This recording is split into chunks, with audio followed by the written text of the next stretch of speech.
ఇర్మీయా గ్రంథం 31వ అధ్యాయం 10 నుండి 14వ వచనం వరకు ధ్యానించుకుని బైబిల్ పఠనాన్ని ముగించుకుందాం. గత వారంలో పై వచనాలని మనం ధ్యానించుకున్నాం. 3వ వచనంలో శాశ్వతమైన ప్రేమతో నేను నిన్ను ప్రేమించుచున్నాను కనుక విడవకుని ఎడల కృప చూపుచున్నాను. కృప అనేది బలహీనులకి దేవుడు చూపిస్తాడు. ఇంకో రకంగా పాపులకి దేవుడు కృప చూపిస్తాడు. ఎందుకంటే పాపుల్ని కృప ద్వారా ఏమవుతుందంటే క్షమాపణ అనేది వస్తుంది. క్షమాపణ పొందిన తర్వాత కృప ద్వారానే రక్షణ అనేది వస్తుంది. సో కృప అనేది బలహీనుల్ని లేక పాపుల్ని పరిశుద్ధులుగా చేస్తుంది, నీతిమంతులుగా చేస్తుంది. కృప లేకపోతే ఏమవుతుంది?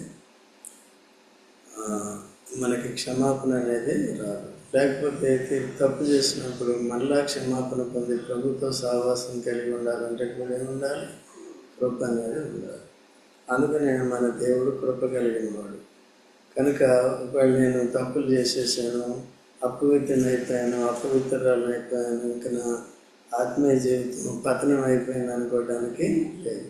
నీతిమంతుడు 7 సార్లు పడిన ఏమవుతాడు? లేస్తాడు కదా. లేవటం అంటే అర్థం ఏంటి? మారు మనసు పొంది తిరిగి ప్రభు దగ్గరికి రావాలన్నమాట.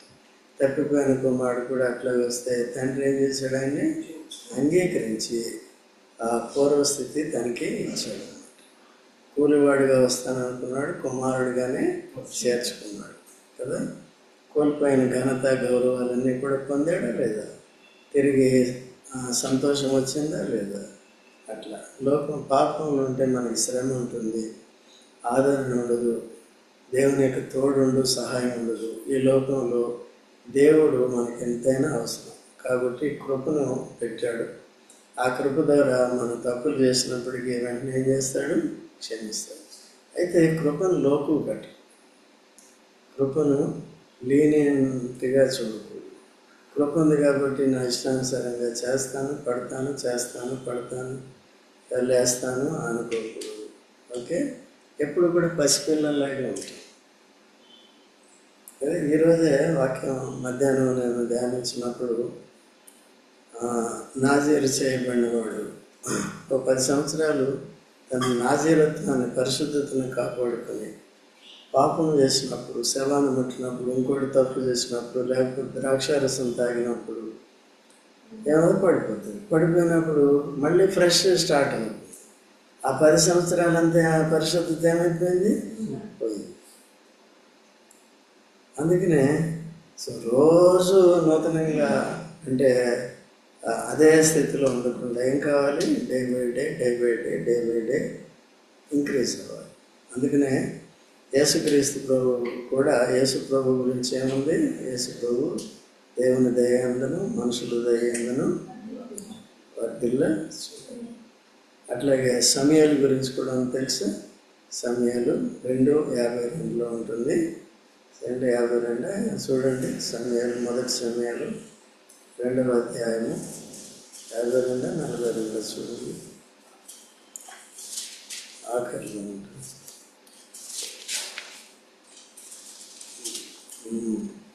మొదట సరే చెప్పా.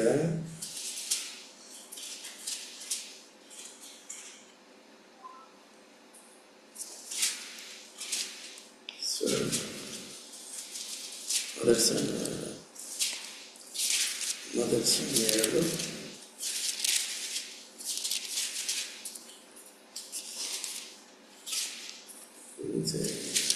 ఏం చెప్పేసారు మరి? 26 ఏది ఎన్నో అధ్యాయం? 2:26 చదువు. 2 బాలుడైన సమయాలు ఇంకనూ ఎదుగుచు వార్తెళ్ళు చూడను. అది అట్లాగే జీవితాంతం కూడా ఏం కావాలి? వర్ధిల్లు చూడాలి. వాళ్ళు యేసుప్రభు ఎక్కడైనా మధ్యలో ఫెయిల్ అయ్యాడా? ఈయన సమయాలు ఎక్కడైనా ఫెయిల్ అయ్యాడా? సౌలు రాజు ఏమయ్యాడు? ఫెయిల్ అయ్యాడు. దావీదు రాజు ఏమయ్యాడు? ఫెయిల్ అయ్యాడు. మళ్ళీ ఏం చేశాడు? ఈ రీస్టార్టెడ్ ఈ జర్నీ. ఇశ్రాయేల్ ఏం చేశారు? సో మనం పరీక్షించుకుంటే ఎట్లా ఉంటాం? తప్పిపోతాం కదా. అట్లా కాన్స్టాన్సీ అనేది ఉండాలి, కాన్స్టాంట్గా ఉండాలి. ప్రార్థన ఎడతెగకుండా చేయాలి, ఆరాధన చేయాలి, వాక్యం కూడా ఏం చేయాలి? డైలీ ఉండాలి. కేవలం ఊరికే చదివానన్నట్టు చదవటం కాదు, కానీ ప్రభువా నాతో మాట్లాడు, దాన్ని నేను పాటించేటట్లుగా నాకు సహాయం చేయమని దాన్ని ఏం చేయాలి? అట్లా నేర్చుకోవాలి. తర్వాత చదివితే సరిపోతుందా? చదవాలి, అది కంపల్సరీ. తర్వాత ఇంకేం చేయాలి? వినాలి. ఎక్కడికి వచ్చి వినాలి? మందిరానికి వచ్చి. దూరంగానో భారంగానో ఎక్కడో ఉన్నారు, ఏదో అయిందంటే సో ఆన్లైన్లో రావచ్చు. అది కూడా కుదరలేదంటే పంపించే వాక్యం ఏం కావాలి? 10 రకాల బాధలు వినకూడదు, 10 రకాల బుక్కులు కూడా చదవకూడదు. ఎందుకంటే డిసర్నింగ్ తక్కువ ఉంటుంది, ఏది రైట్ ఏది రాంగ్ అనేది తెలియదు. అందుకనే సూపర్విజన్లో కాపురత్వంలో ఉండి నేర్చుకోవాలి. ఓకేనా? తప్పులు వాల్యూమ్స్ ఆఫ్ రాంగ్ డాక్టర్స్ నేర్చుకున్న దానికంటే ఏది దేవుని వాక్యం కొద్దిగా నేర్చుకున్నా సరే. అర్థమైందా? అది కవి చెప్తాడంటే గంగకో గోపాలు గరిటెడ్డైనా చాలు కరం పాలు అంటే గాడిద పాలా? మరి గాడిద పాలకే రేట్ ఎక్కువ ఉంది కదా. అదే ఏదో వాళ్ళు చెప్పేసి పాపం వాళ్ళు బతుకుతారు, బతుకుకోవడానికి అడుగుతారు. సో మనుషులు నమ్ముతారు కదా. స్ట్రేంజ్ థింగ్స్ కావాలి మనుషులకి. ఏం కావాలి? ఇప్పుడు ఎంతైనా కావాలి కదా. అది అట్లా మానవాడి తప్పవుతుంది. అట్లా లేకుండా మనం సత్యంలో సరిగ్గా ఉండాలి. సో కనుక ఆ విధంగా ఆ దేవుడు తన విడవక కృప చూపిస్తున్నాడు. దాని అర్థం ఏంటంటే పదే తప్పుకోమని కాదు, రోజు కూడా నూతనంగా ఆత్మీయ జీవితం స్టార్ట్ చేయండి అని కాదు. సో నిన్న కట్టిన దాని మీద ఈరోజు ఏం కావాలి? ఇంకా కట్టాలి, ఇంకా కట్టుకోవాలి కదా. పడిపోకుండా చూసుకోవాలి. వాక్యాలు ఉన్నాయని అట్లా చేయకూడదు. చాలామంది ఏంటంటే చాలా శాతం అలాగే చేస్తున్నారు. ప్రతిరోజు కూడా మళ్ళీ పిల్లవాడు ఎదగట్లేదు, వర్దిల్లట్లేదు. యేసుప్రభువు అట్లా చేశాడా? సో అలాగే మనం చూద్దాం. వాళ్ళు కూడా అందుకని ఆ మాటలు వీళ్ళిద్దరి గురించి రాస్తున్నారు బైబిల్లో. ఎవరిద్దరి గురించి? సమయాల గురించి, యేసుప్రభువు గురించి. ఓకేనా? మరి మన గురించి చూసుకోవాలి. ఓకేనా? పడిపోకుండా జాగ్రత్తగా అది కృపను లోపు పెట్టడం అంటే అది ఎప్పుడు అక్కడే ఉంటుంది. అట్లా లేకుండా జాగ్రత్తగా చూసుకోవాలి. సరే, ఇప్పుడు 10వ వచనంలోనికి వచ్చినప్పుడు 20:31 జనులారా యెహోవా మాట వినండి. ఎవరి మాటలు వింటాం మనం? అబద్ధాలు చెప్పే వాళ్ళు చెప్పే మాటలు, మనుషుల మాటలు, ఫ్రెండ్స్ మాటలు కదా వింటాం. అవి కాదు. ఎవరి మాట వినాలి? పనికొచ్చే మాటలు ఉద్యోగంలో కానీ, చదువులో కానీ, ఇంకెక్కడైనా వినండి. కొద్దిగా వాళ్ళ మాటలు నేర్చుకోండి. ఎవరి మాటలు వినాలి? లెక్చరర్ చెప్పే మాటలు కూడా ఏం చేయాలి? వినాలి. లేదానికి ఏమవుతుంది? 00 వస్తుంది రిజల్ట్. అది వినండి. తర్వాత రెండోది ఏం వినాలి? ఇక్కడ 00 రాకూడదు. అందుకనే విని గుర్తుపెట్టుకొని చేయాలి. మీకు అందుకనే అభ్యాసం చేస్తున్నారు. బ్రదర్స్ కంటే కూడా బ్రదర్స్ చాలా కొంతమంది చేస్తున్నట్టున్నారు.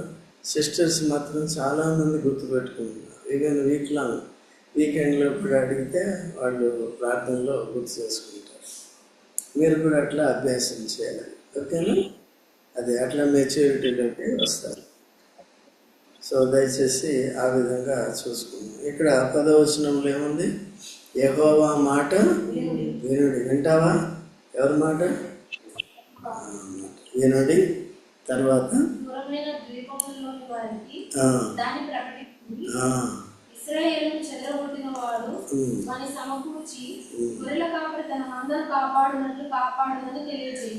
అది ఏమని ప్రకటించాలంటే, ద్వీపములలోని వారికి దాన్ని ప్రకటింపుడి. ఇశ్రాయేలును చెదరగొట్టిన వాడు వాని సమకూర్చి గొర్రెల కాపరి తన మందను కాపాడినట్లు కాపాడునని తెలియ. ఇక్కడ వీళ్ళందరూ కూడా, ఇశ్రాయేల్ అందరూ కూడా దేవుని యొక్క ఆజ్ఞకి విధేయులు కాకుండా అతిక్రమించి బబులోని చెరలోనికి వెళ్ళిపోయారు. అంతకుముందు ఎక్కడున్నారు? అంతకుముందు చెరలోను. మళ్ళీ ఎక్కడికి వెళ్ళారు? దేవుడు శ్రేష్టమైనవి ఇచ్చాడు కదా వాళ్ళకి. ఓకే, సో దానికంటే భూసంబంధమైన దానికంటే కూడా దేవుడు ఇప్పుడు మనకి ఏకంగా పరలోకాన్ని సిద్ధపరిచాడు. పరలోకం సిద్ధపరిస్తే ఇప్పుడు మనకి ఏం ప్రాబ్లం ఏమొస్తుంది? పరలోకానికి కొరకు సిద్ధపడటానికి సమస్య ఏమొస్తుంది తెలుసు? చూడండి, రోమీయులకు రాసిన పత్రిక 14:17 చూడండి. రోమీయులకు రాసిన పత్రిక 14:17. రోమీయులకు రాసిన పత్రిక 14. దేవుని రాజ్యము కాదు కానీ ఇక్కడ మనకేం కావాలి? భోజనము, పానము, భూసంబంధం, నీతియు సమాధానము, పరిసంబంధం. దేని కోరుకుంటున్నాం మనం? భోజనము, పానము, ఈ రెండు కావాలి. బిస్లరీ వాటర్ కావాలి, అవి తిను. దేనికి ఇవ్వాలి? ముందు టిఫిన్ చేస్తారు, వాక్యం చదువుతారు. చెప్పండి, వాక్యం చదువు. దేవుని నీతిని, రాజ్యాన్ని మొదట లేసేదే 11 గంటలకి 12 గంటలకి. అదే దీన్ని గుర్తుపెట్టుకోవాలి. దేవుని రాజ్యాన్ని, నీతిని లేస్తామా, వెంటనే టిఫిన్ కావాలి. ఇడ్లీ, దోశ, పూరి, లడ్డు కావాలి. అర్థమైందండి? ఒకటి కాదు. సో దాంట్లో ఏమైనా దేన్ని వెతుకుతున్నాం మనం కదా? వాళ్ళకే తీసేసాడు కదా. ప్రాణం పోయింది అనుకోండి, ఇడ్లీ, పూరి, దోశ, లడ్డు ఉంటుందా? అది పరలోకం ఉండదు, ఈ లోకం ఉండదు. ఏం లాభం చెప్పండి? అందుకని మొదటి స్థానం దేనికి ఇవ్వాలి? నేను కూడా అట్లే చెప్తాము ఇంట్లో పిల్లలు చిన్న వయసు నుంచి. అయిన తర్వాత ఇప్పుడు కూడా నేను అదే ప్రాక్టీస్ చేస్తాను. వాక్యం చదవకుండా, ఈ పనులు చేయకుండా, స్పిరిచువల్ వర్క్ లేకుండా, లేదు, కరెక్ట్గా 8 గంటల వరకు అన్నీ ముగించుకుని అప్పుడు టిఫిన్కి వస్తాను. అర్థమైందా? అయితే నేను గొప్పవాడిని కాదు, కానీ అట్లా ప్రాక్టీస్ చేయటం మంచిది అన్నమాట. ఎప్పుడు కూడా దేవుని విషయాలకి ప్రథమ స్థానం ఇవ్వటం ద్వారా మనకి, ఎందుకంటే నిత్యమైన స్వాస్థ్యం అది కాబట్టి, మన భవిష్యత్తు అంతా అక్కడ ఉంది కాబట్టి, దేవుడు యేసు ప్రభు ప్రాణం పెట్టి మన కొరకు నిత్య రక్షణ సంపాదించాడు కాబట్టి మనం వాల్యూ ఇవ్వాలి కదా. మన రక్షణకి మనమే వాల్యూ ఇవ్వకపోతే, మన స్వాస్థ్యానికి మనమే వాల్యూ ఇవ్వకపోతే, అయితే ఈ లోకంలో ఉంటే నాకు 5 ఎకరాల భూమి ఉందని అని చెప్పుకుంటారు గొప్పగా. అయితే పరలోకం ఉందని చెప్పుకుంటారా? దాన్ని బట్టి అతిశయిస్తారా కదా? అనిపించండి. ఓకే, భూ సంబంధమైనవన్నీ ఏమంటే దాన్ని బట్టి చాలామంది మోసపోతున్నారు. ఓకే అండి, అట్లా లేకుండా జాగ్రత్తగా ఉండాలి. దీన్ని ఏం చేయాలంటే, ఇప్పుడు దేవుడు దూరమైన ద్వీపంలో ఉన్న వారికి ఏం చేయాలంటే ప్రకటన చేయండి. చెరలోకి వెళ్ళిపోయిన వారందరికీ ప్రకటన చేయండి. కొత్త నిబంధనలో కూడా యేసు ప్రభు లోక పాపాన్ని మోసుకొని పోయాడు శిలువ మీద. దేవుని గొర్రెపిల్లగా ఏం చేశాడు? బలి అయిపోయి లోక పాపాన్ని అంతటినీ మోసిపోయాడు. లోక పాపం అంటే ఏంటి? ఒకే ఒక పాపం, ఆదాము ద్వారా వచ్చిన పాపం. ఆదాము ద్వారా వచ్చిన పాపాన్ని బట్టి అందరూ నరకపాత్రులు. ఓకేనా? ఒకే పాపం అందరిని ఏం చేసింది? పాపంలో బంధించింది. ఆ పాపమే నరకాన్ని. చాలామంది ఏమంటారంటే, ఈ లోకంలో ఉన్న మతాల్లో ఉన్నవారు ఏమంటారంటే, నేను ఏ పాపం చేయలేదు, నేను నీతిగా బతుకుతున్నాను, ఎక్కడ దొంగతనం చేయట్లేదు, ఇది చేయట్లేదు, అది చేయట్లేదు, నీతిగా ఉంటున్నాను. ఆ క్రియాపాపం కాదు. క్రియాపాపం ఇప్పుడు కూడా మనకు ఉంటుంది. అందుకని దానికి ఏం పెట్టాడు? వాళ్ళు పెట్టి. అయితే మనం పరిశుద్ధత కొనసాగించుకోవాలంటే క్రియాపాపం కూడా సరిదిద్దుకుంటూ ఉండాలి. ఓకే, ఎప్పటికప్పుడు ఏం చేయాలి? ఇప్పుడు మనం పరిశుద్ధులుగా ఉండటం అసాధ్యం. అంటే ఏ చెడు ఆలోచన రాకుండా, దేవుణ్ణి ఏమాత్రం నిర్లక్ష్య పెట్టకుండా ఉండేది అసాధ్యం. ఎవరికైనా అసాధ్యం. నేను కూడా ఎన్నోసార్లు ఎప్పుడు నన్ను అట్లు క్షమించు ప్రభు అనేది మాట ఉంటుంది. ఎప్పుడు క్రియాపాపం.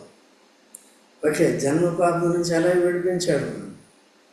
ఓకే, మనం పరలోక రాజ్యానికి ఏమైపోయాం, వారసులు. ఆయనతో అన్యోన్య సహవాసం కలిగి ఉండాలంటే అనుదిన జీవితంలో క్రియాపాపాన్ని జాగ్రత్త చేయకుండా ఉండాలి. తప్పులు చేసామనికి ఏం చేయాలి, వెంటనే ఒప్పుకొని సరి చేసుకొని మనం చేయవలసిన క్రియలు చేసుకుంటూ వెళ్ళిపోవాలి. ఓకే, పాపాలు ఎన్ని రకాలు, ఒకటి దేంతో వచ్చింది. అందుకనే ఎప్పుడు కూడా పౌలు అదే చెప్తాడు, పాపము వలన వచ్చే జీతము ఏ భేదము లేదు. ఎన్ని పాపాలు చేశారు, ఆదాములో పుట్టడం. ఆ పాపమే మనల్ని అందరినీ ఏం చేసింది, లోకంలో ఒక మనుషుని ద్వారా పాపం ద్వారా మరణం వచ్చింది. అదే యేసుప్రభు తీసుకు. ఆ మరణం కూడా మరణానికి పాత్రుడు కానీ యేసుక్రీస్తు ప్రభు మరణాన్ని భరించాడు, తిరిగి లేచాడు. మనకు కూడా నిత్య జీవపు నిరీక్షణ ఇచ్చాడు. ఆ నూతన దేహాన్ని, మహిమ దేహాన్ని పొందుతామనే నిరీక్షణ మనకు కూడా ఇచ్చాడు. అలాగే ఉండి రోజు అనుదిన జీవితంలో జాగ్రత్త వహించాలి లేదా. సో నా మాట వినండి. ఎవరు వినాలి, అందరూ వినాలి.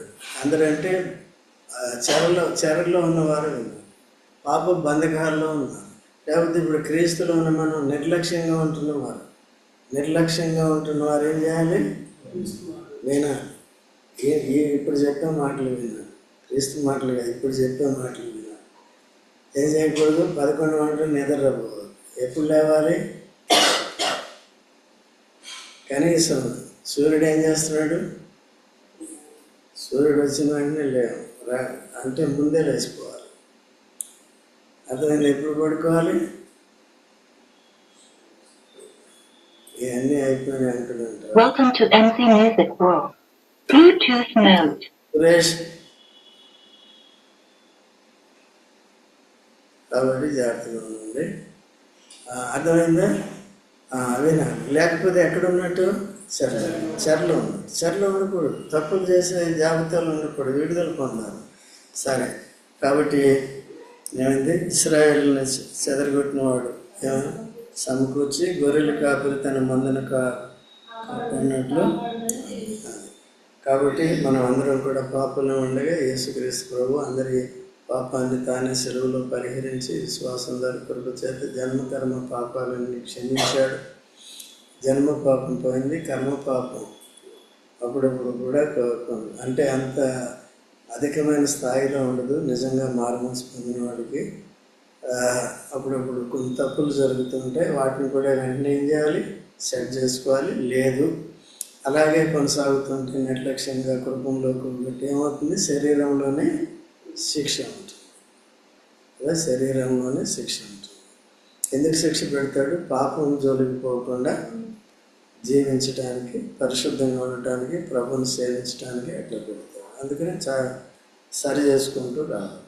అయితే యేసుక్రీస్తు ప్రభు చనిపోయి తిరిగి లేచిన వార్తను కూడా అపోస్తలుకి ఏం చెప్పాడు, సర్వలోకానికి వెళ్ళి తెలియజేయడు.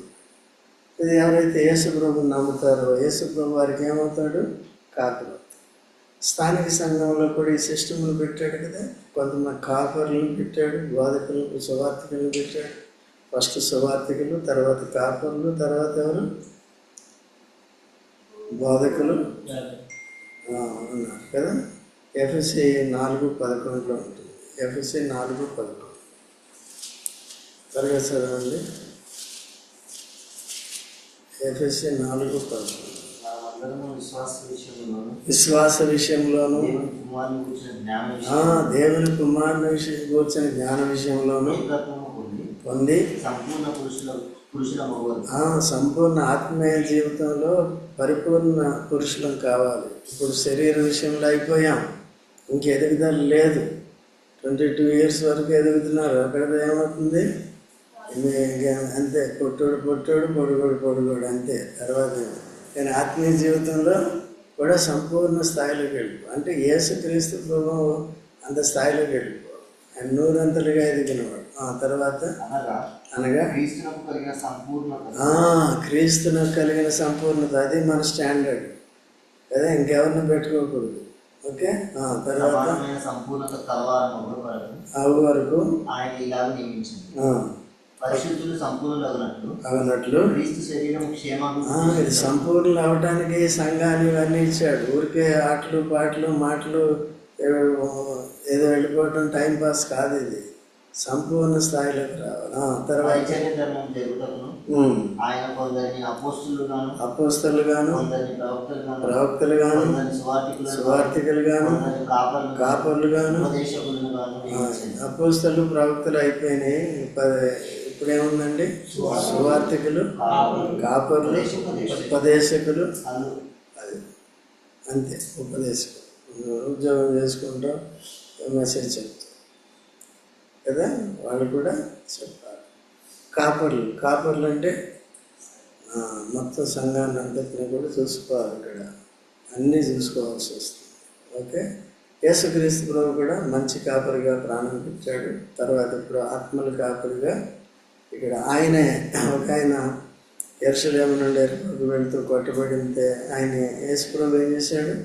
గాయాలు కట్టి తీసుకుని వచ్చి వస్త్రాన్ని కప్పి కోటుకోలు అని ఇంట్లో పెట్టి ఆయనకి డబ్బులు ఇచ్చి మంచిగా ఆయన ఏం చేయి, పరామర్శించు, పోషించు, పరామర్శించు అని చెప్పాడు కదా. చేశాడా లేదా?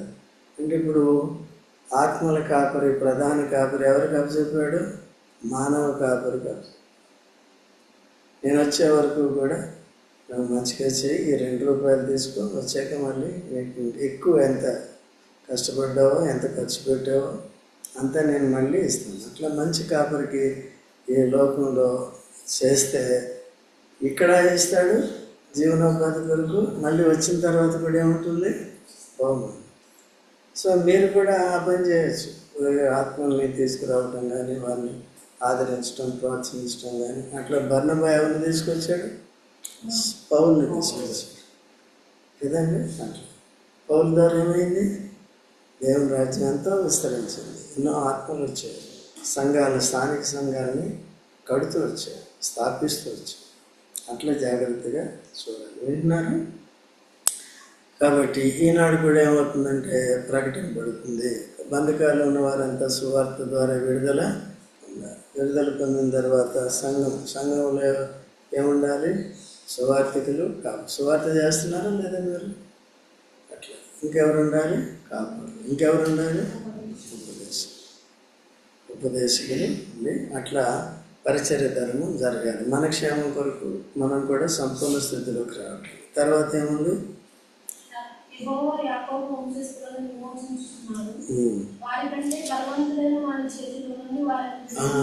విమోచన అంటే అదేంటి? వానికంటే బలం. ఇప్పుడు వీళ్ళంతా బబులోను రాజు అధికారంలో చెరలో ఉన్నారనుకోండి. ఎవరు బలవంతులు? రాజబలం. కానీ దేవుడు వారి పక్షంగా ఉంటే ఏం చేస్తాడు? వారికంటే బలవంతులైన వారి చేతి, వారికంటే వీళ్ళే బలవంతులంటే మన చెరలోకే వెళ్ళరు కదా. ఇప్పుడు మనం కూడా సాతాను చెరలో ఉన్నాం. సాతానులో నుండి మనల్ని ఏం చేశాడు? విడిపించాడు. అంటే మనకంటే బలవంతులు ఎవరు? సాతాను. వారి చెరలోంచి మనం విడుదల పొందగలము. ఎవరు విడిపించారు మనల్ని? వాడికంటే బలవంతులు ఎవరు? యేసు ప్రభు. ఎందుకు? యేసు ప్రభు బలహీనత చేత వాడు బలాన్ని అంతటినీ పాటించాడు. బలహీనంగా కనపడి, బలహీనంగా సిలువ వేయబడి, ఆ సిలువ దగ్గరే మనకి విమోచన వచ్చింది. మరణాన్ని జయించి వాడు తల చదువుకుంటాడు. ఎవరి తల? సాతాను. వాని అధికారంలో యేసు ప్రభు నమ్ముకున్న వెంటనే వచ్చేసి నరకం పోయింది, పరలోకం వచ్చింది. ఇప్పుడు ఎవరి కాపురత్వంలో ఉండాలి మనం? యేసు ప్రభు. ఓకేనా? సరైన బోధ క్రమంలో ఉండాలి. ఓకేనా? అపోస్తల ద్వారా ఏ పద్ధతిని అయితే నియమించాడో అది ఉండాలి, కానీ మోడర్నైజేషన్ కాదు. You cannot change. నా మాట వినండి. మోషే ఏమన్నా దేవుడు మోషేకి చెప్పిన క్రమాన్ని, పద్ధతిని, చట్టాన్ని ఏమైనా మార్చాడా? మోషే మార్చడానికి వీలు లేదు. అర్థమైందండి? అట్లా అలాంటి రీతిగా పద్ధతులు నేర్చుకోవాలి. ఇప్పుడే మేము యవనస్తులు, ఇది మోడర్నైజేషన్ అయితే ఇప్పుడు ఇది మోడర్నైజేషన్. ఇది కూడా అందరికీ ఉపయోగకరంగా చేసుకోవాలి. అట్లా ఈ పనికొచ్చే మోడర్నైజేషన్కి వెళ్ళాలి. కానీ మిగిలిన పద్ధతులను ఎలా పాటించాలి? అపొస్తల బోధ, సహవాసం, రొట్టె వేసిన ప్రార్థన అంటే అంతే. తర్వాతమ్మా వారు వచ్చి సియోను కొండ మీద ఉత్సాహధ్వని చేతులు యెహోవా చేయు ఉపకారమును బట్టి, గోధుమలను బట్టి, ద్రాక్షారసమును బట్టి, తైలమును బట్టి, గొర్రెలకును పశువులకును పుట్టు పిల్లలను బట్టి సమూహములుగా వచ్చేదారు. వారికి ఎన్నటికీ కృషింపక నీళ్లు చూసారా? శరలోంచి వారికంటే బలవంతుడైన వారి చేతిలో నుండి విడిపించిన తర్వాత సియోనులోకి, యెరూషలేములోకి సరే తిరిగి వారి దేశంలోకి వచ్చినప్పుడు వాళ్ళు ఏం చేస్తారు? సంతోషిస్తారు. ఓకే, సంతోషించటం. ఈ సంతోషం దేని కొరకు అంటే దేవుడు విడిపించాడని ఏం చేయాలి? మనం కూడా ఏం చేస్తాం? ప్రతి ఆదివారం ఆరాధిస్తాం. దేని ఏమని? ప్రభు ఎట్లా మనల్ని విడిపించాడు కదా. అది ఎట్లా విడిపించాడు? ఒకరికి మాట చెప్పి విడిపించలేదు, ప్రాణం పెట్టి విడిపించాడు. ఎంత కృతజ్ఞత కలిగి ఉండాలి, స్పిరిచువల్గా ఎంత యాక్టివ్గా ఉండాలి కదా. లేకపోతే మనకంటే బలవంతుడు వచ్చి మనల్ని ఏం చేస్తాడు? కొండశీలు వాడు నేను అట్లా లేకుండా ఉండాలి. ఓకేనా? తర్వాత వారి దుఃఖములకు ప్రతిగా సంతోషమిచ్చి వారిని ఆదరించెదరు. అది విచారము కొట్టివేసి నేను వారికి ఆనందమును కలుగజేతును కనుక కన్యకలను, యవ్వనులను, వృద్ధులను కూడి నాటి మందు సంతోషిస్తున్నారు. అది పాపంలో ఉన్న వారికి ఎప్పుడు కూడా ఏంటి? దుఃఖం. ఈ లోకంలో అన్నీ ఉండొచ్చు, బంగారం, వెండి, భూములు అన్నీ ఉండొచ్చు. అయినప్పటికీ మనిషికి ఏముంటుంది? దుఃఖం ఉంటుంది. కొన్ని దుఃఖం, డబ్బులు ఉన్నాయనుకోండి, ఆ ఇంట్లో ఒక వ్యక్తి చనిపోతే ధనవంతుల ఇంట్లో ఏడుస్తారా? బీదవాళ్ళ ఇంట్లో ఏడుస్తారా? ఎక్కడి నుంచి వచ్చింది దుఃఖం? మరణం ఏం చేస్తుంది? దుఃఖం తీసుకొస్తుంది. జబ్బు వచ్చింది, దుఃఖం చేస్తుంది. మీ దగ్గర అన్ని పైసలు ఉన్నాయి, ఏం తక్కువ లేదు.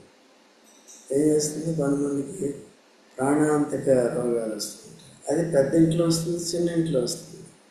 అందుకని లోకంలో మన సుఖం ఎప్పుడు ఉంటుందని అనుకోవటానికి వీలు.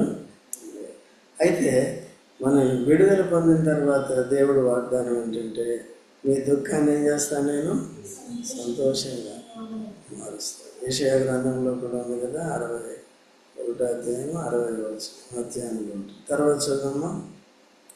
యవనస్తులు, వృద్ధులు అందరూ, కన్యకలు అందరూ కూడా ఏం చేస్తారంటే, అంటే వాళ్ళందరూ ఏం చేస్తున్నారు? వారి యొక్క విమోచనని సెలబ్రేట్ చేసుకుంటున్నారు. బాబు వింటున్నావా?